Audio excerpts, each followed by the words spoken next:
Hello and welcome back. This is the Clay Golem. This is just a short little video about food. You can already see it's about food. I've started with desserts just for you. While we were doing I was doing the video the other day about helping DMs get started, what they should and shouldn't do, and we're going to continue to build on that series. One of the things that I was thinking about was food, because I'm always thinking about food. As a DM, the amount of times my players go into a tavern or go into a shop and they want to buy food, and you look in the PHB and there's, good food costs this, poor food costs that, and that's it. Food isn't listed. And there's loads of resources out there on the internet for different kind of foods and price lists and things like that. But I wanted to come up with something a bit more generic and provide it to you. So the idea is that you've got a list of foods that, rather than just saying, oh yeah, it's it's a pie or it's a stew, and that's kind of your choice that you tend to give players because you're trying to think on your feet and you're trying to come up with things. I thought I would give you this list.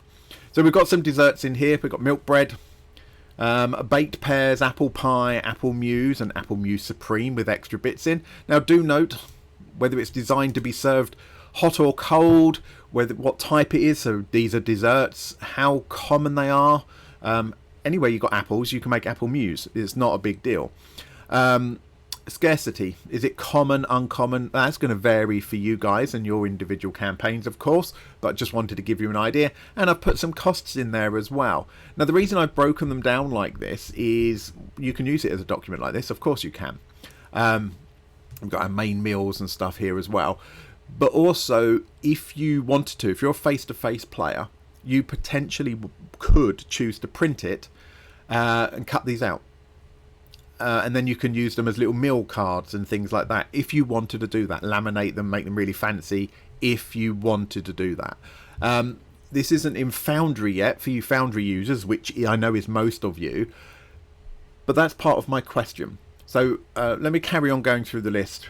Beef stew, very common. Beef stew trencher. Now notice things like this. You've got a good, decent beef stew that is mostly actually meat for a silver piece.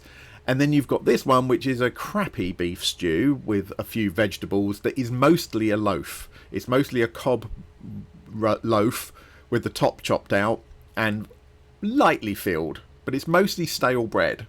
So you're relying on the gravy to kind of compensate for that. So that's only 5 copper. Much, much cheaper meal. But there we go. We've got stuffed eggs, fried blood sausage. We've got boiled pork and beans, which looks horrifically disgusting. But hey, you know what? It's food. It will work.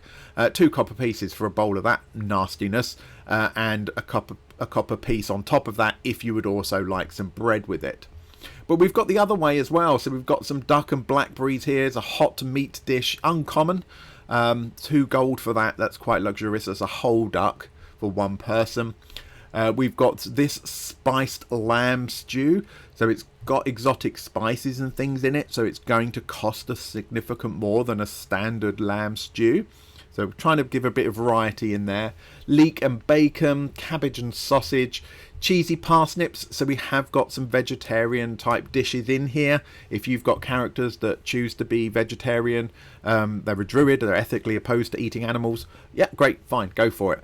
We always struggle, don't we? If you're not a vegetarian, you're struggling to come up with names of dishes apart from salad. So let's try and put some stuff in there for you. Pea pottage, just like really boring, but there we go. Vegetable stew, much better. Decent. Look, it's a decent vegetable stew of whatever the local vegetables are, depending on the time of year, etc. We've got some fish dishes, creamed fish, honeyed eel, eel and onions, parsley eel, and then we're on to some of the like breads and travel food. So a normal cob loaf, a rosemary loaf, and again prices will change with these. Dried sausages, miner's pie. For the British people, you are going to go, hang on a minute, that's a Cornish pasty. Yeah, basically it is. I've just called it a miner's pie, obviously heavily inspired by that.